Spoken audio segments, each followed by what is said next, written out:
Hello friends, Vishnu Shalini latest review. Saradamma ശാലിനിയോട് ചോദിക്കുന്നു, ഇത് എന്തൊരു കോലമാ മോളെ, നീ കളക്ടർ ജോലിക്ക് തന്നെയാണോ പോകുന്നത്? അമ്മ എന്തറിഞ്ഞിട്ടാ അമ്മ ഈ പറയുന്നേ? എൻ്റെ കീഴിലുള്ള ഓരോ സെക്ഷനിലുള്ള സ്റ്റാഫിനും അവരവരുടെ പണി മാത്രം എടുത്താൽ മതി. എനിക്കാണെങ്കിൽ ഇവരുടെ എല്ലാം പണി മൊത്തമായിട്ട് എടുക്കണം. ഇത് ജോലി എന്ന് പറയുന്ന ഒരു ചടങ്ങാ. കിട്ടുന്നത് വരെ ഭയങ്കര ആത്മാർത്ഥതയായിരിക്കും, എന്നാൽ കിട്ടിക്കഴിഞ്ഞാലോ എല്ലാം മറക്കും. എന്തെങ്കിലും ഒന്ന് പറയാൻ പറ്റുമോ? എല്ലാവർക്കും 100 യൂണിയനാ. എൻ്റെ മോളെ, നീയായിട്ടൊന്നും പറയുകയും പിടിക്കുകയും ഒന്നും വേണ്ട. അവരൊക്കെ ചെയ്യുന്ന പോലെ അങ്ങ് ചെയ്യട്ടെ, നീയും അങ്ങനെയൊക്കെ തന്നെ അങ്ങ് ചെയ്താൽ മതി. അത് പറ്റില്ലമ്മേ. കാര്യങ്ങളൊക്കെ നേരാമണ്ണം നടന്നില്ലെങ്കിൽ ചോദ്യം വരുന്നതും സമാധാനം പറയേണ്ടതും ഞാനാ. ഭയങ്കര ക്ഷീണമമ്മേ. അമ്മ ഒരു ചായ എടുക്ക്, നീ അത് കുടിച്ചിട്ടേ ഉള്ളൂ ബാക്കി കാര്യം. എന്നിട്ട് ശാലിനി അവിടെ കിടക്കുന്ന ന്യൂസ് പേപ്പർ എടുത്ത് വായിക്കുമ്പോൾ അതിൽ നാട്ടുകള്ളന്മാർ കാട്ടിലേക്ക്, മേലുദ്യോഗസ്ഥന്മാരുടെ സഹായത്തോടെ അനധികൃതമായി നടത്തുന്ന മരം വെട്ടി മുറിക്കലിന് കൂട്ടുനിൽക്കുന്നവർ നിരീക്ഷണത്തിൽ, പകലും പകൽ വെളിച്ചത്തിൽ കുടുങ്ങുവെന്ന് ഇന്റലിജന്റ് റിപ്പോർട്ട്. ചായയും കൊണ്ടുവരുന്ന ശാരദാമ്മയോട് ശാലിനി പറയുന്നു, മന്ത്രി പറഞ്ഞത് വെറുതെ അല്ല, മാധ്യമങ്ങൾ ശക്തമായി തന്നെ രംഗത്തുണ്ട്. TV-യിൽ ഇതൊക്കെ തന്നെയാ മോളെ പറയുന്നത്. മോളെ, നമ്മളെ കൊണ്ട് എന്തെങ്കിലും ചെയ്യാൻ പറ്റുമോടി? അമ്മയെ നോക്കാവുന്ന വഴികളൊക്കെ ഞാൻ നോക്കി.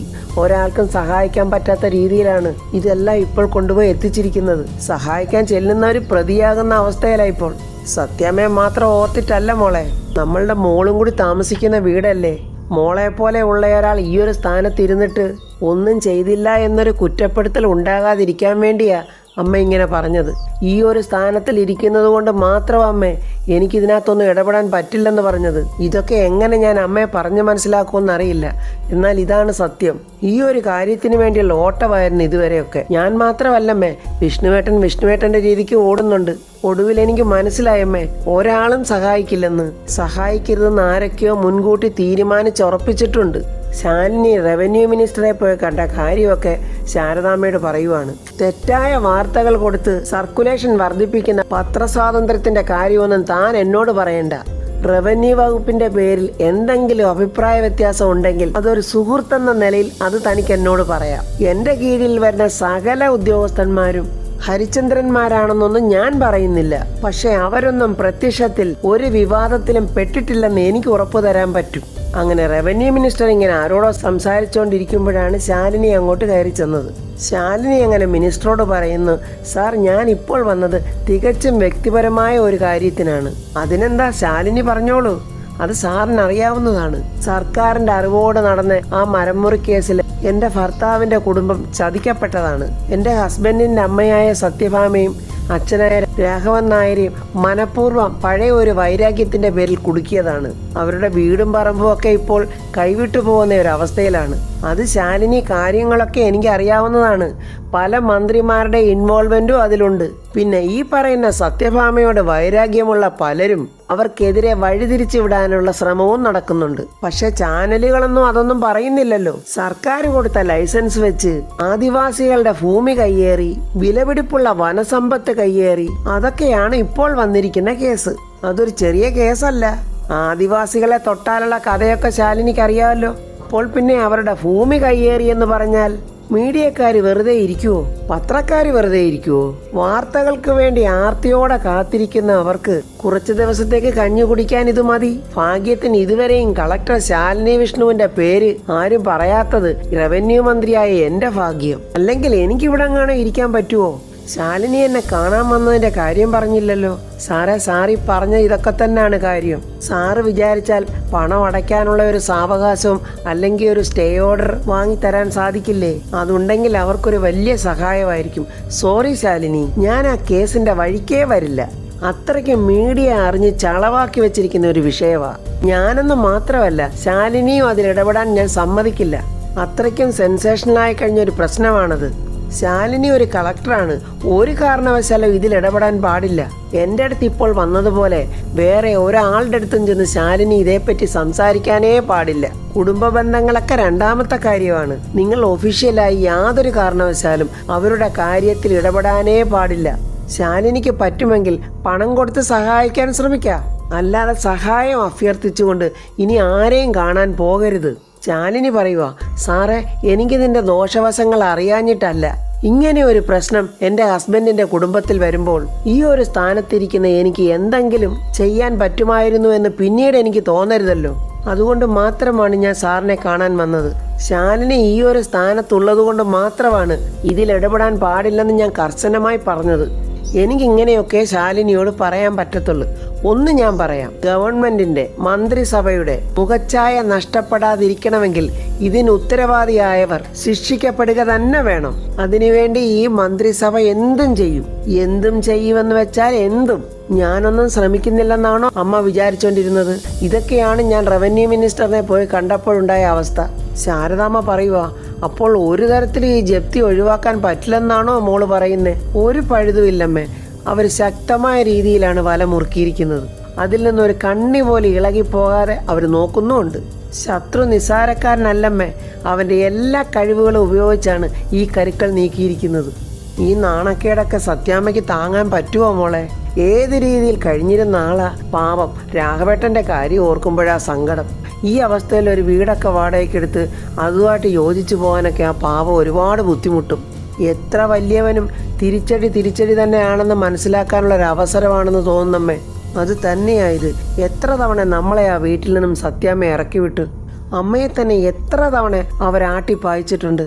ദൈവമെന്ന് പറയുന്ന ഒരാള് ഇതെല്ലാം കണ്ട് മുകളിൽ ഇരിക്കുവല്ലേ. കുറെ കാണുമ്പോൾ തിരിച്ചൊക്കെ ഒന്ന് കൊടുക്കണമെന്ന് പുള്ളിക്കാരനും തോന്നിയിട്ടുണ്ടാവും. ആട്ടി ഇറക്കി വിടുന്നതിൻ്റെയും ഒരു സ്ഥലത്തു നിന്ന് ഒഴിവാക്കി വിടുന്നതിൻ്റെയും വേദന സത്യാമ്മയൊന്ന് മനസ്സിലാക്കട്ടെ എന്ന് കരുതിയിട്ടുണ്ടാവും. എന്തായാലും നമ്മളാട്ട് ചെയ്യാനുള്ളതൊക്കെ ചെയ്തു കഴിഞ്ഞു. ഇനി വരുന്നത് പോലെ അനുഭവിക്കാം. അല്ലാതെ ഞാൻ നോക്കിയിട്ട് യാതൊരു വഴിയും കാണുന്നില്ല. ശാരദാമ്മ ശാലിനിയോട് പറയുക, മോളെ നിന്നോട് പറയാതെ ഞാനൊരു കാര്യം ചെയ്തു. ഞാൻ സത്യാമ്മയുടെ വീട്ടിൽ പോയിട്ടുണ്ടായിരുന്നു. എൻ്റെ കയ്യിൽ നമ്മുടെ ഈ വീടിന്റെ ആധാരവും ഉണ്ടായിരുന്നു. എൻ്റെ അമ്മയെ സത്യാമ്മ ഇത് സ്വീകരിക്കുമെന്ന് അമ്മയ്ക്ക് തോന്നുന്നുണ്ടോ? അതും അമ്മയുടെ കയ്യിൽ നിന്ന്. ഒരിക്കലും അതവർ വാങ്ങിക്കില്ല. ഞാനിത് അറിഞ്ഞിരുന്നെങ്കിൽ അങ്ങോട്ട് പോയി അമ്മ നാണം കെടാൻ വേണ്ടി വിടത്തില്ലായിരുന്നു. ഇതിൽ നാണക്കേടിന്റെ കാര്യമൊന്നും ഇല്ലല്ലോ മോളെ. നമ്മളൊരു സഹായം വെച്ച് നീട്ടി, അത് നമ്മളുടെ മര്യാദ. അത് ശരിയമ്മേ. പക്ഷെ അമ്മ കാണിച്ച മര്യാദയ്ക്ക് അവർ തിരിച്ച് മര്യാദ കാണിച്ചോ? ഇല്ലല്ലോ, അവർ കാണിക്കില്ല. മാത്രമല്ല നല്ല ചീത്തയും പറഞ്ഞു കാണുമല്ലോ. അങ്ങനെയൊന്നും ഇല്ല മോളെ. കുറച്ച് ചൂടായിട്ട് സംസാരിച്ച്, അത് പിന്നെ അവരുടെ സ്വഭാവമല്ലേ.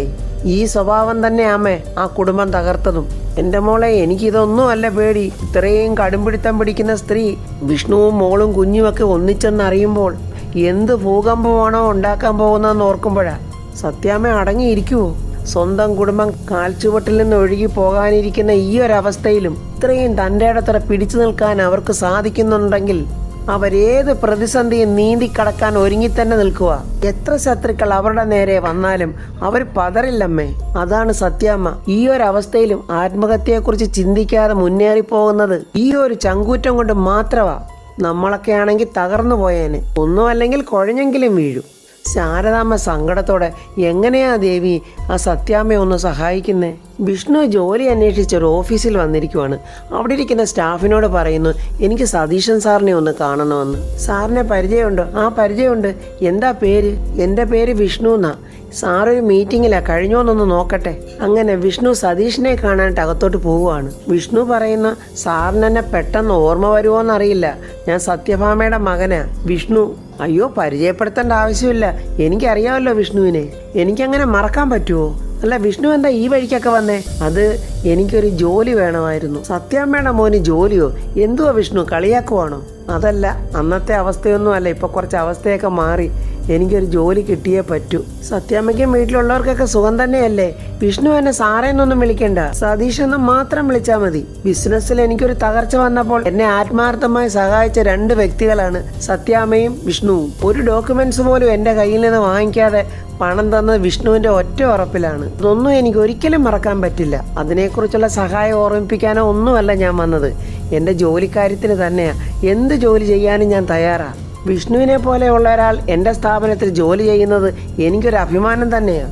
ഇതൊരു ഇൻഷുറൻസിന്റെ ഓഫീസാ. അതുകൊണ്ട് തന്നെ ക്വാളിഫിക്കേഷൻ മസ്റ്റാ. വിഷ്ണു MCOM ആണോ അതോ MA ആണോ? അയ്യോ, ഞാനത് രണ്ടുമല്ല. ആളുകളൊക്കെ കളിയാക്കി പറയുമല്ലോ 4ാം ക്ലാസ്സും ഗുസ്തി എന്നൊക്കെ. അതേ ഉള്ളൂ എൻ്റെ ക്വാളിഫിക്കേഷൻ. അതുകൊണ്ടാണ് ഞാൻ മറ്റെവിടേക്കും അന്വേഷിക്കാതെ ഇങ്ങോട്ട് തന്നെ വന്നതേ. അയ്യോ, അത് കുഴപ്പമായല്ലോ വിഷ്ണു. ഇവിടെ ചായ മേടിക്കാൻ നിൽക്കുന്ന ഓഫീസ് ബോയ് വരെ BA-ക്കാരനാ. അല്ല, ഇത് ഇൻഷുറൻസിന്റെ ഓഫീസല്ലേ? ആൾക്കാരെ ക്യാൻവാസ് ചെയ്താൽ പോലെ.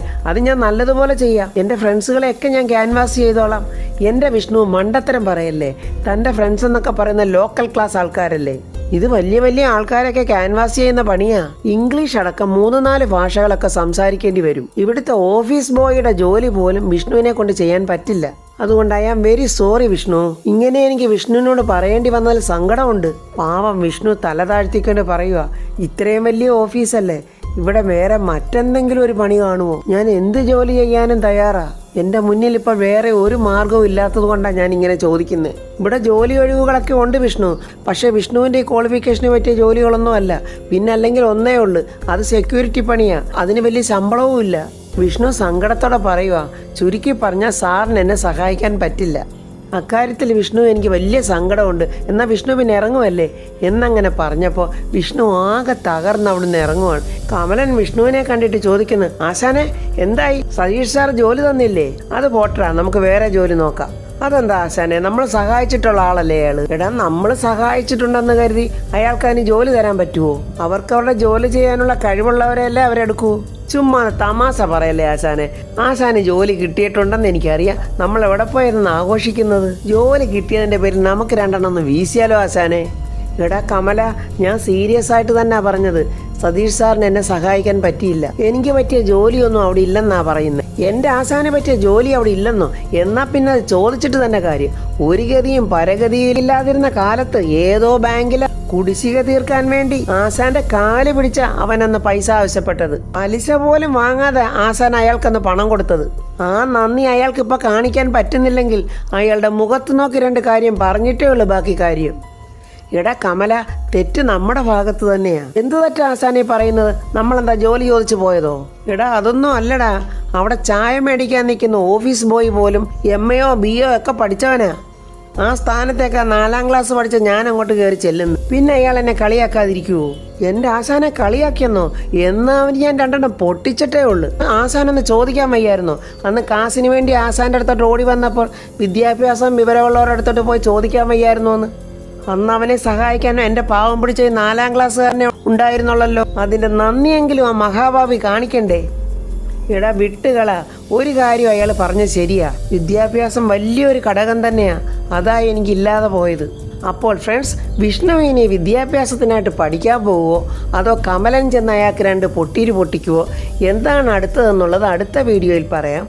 എൻ്റെ ഈ വീഡിയോ ഇഷ്ടപ്പെട്ടാൽ ലൈക്കും കമൻസും, സബ്സ്ക്രൈബ് ചെയ്യാത്തവർ സബ്സ്ക്രൈബ് ചെയ്യണേ.